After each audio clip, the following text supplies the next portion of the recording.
Did you know a quarterback who couldn't feel his fingertips for months threw 55 touchdown passes in one season? 2 years after missing an entire season with 4 neck surgeries, doctors told Peyton Manning he might never play again. The nerve damage was so bad he secretly worked out with high school receivers just to relearn how to throw a football. At age 37, Manning didn't just come back. He absolutely destroyed every record in the book. He threw for 5,477 yards, crushing Tom Brady's previous record by over 400 yards. His 55 touchdown passes shattered Brady's mark by 5 touchdowns.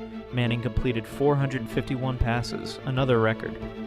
He studied 15 hours of film every single week. The Broncos scored 606 points that season, the most in team history. They made it all the way to the Super Bowl, even though they lost badly to Seattle. But think about this. A guy who doctors said might never play again had the greatest passing season in NFL football history at 37 years old.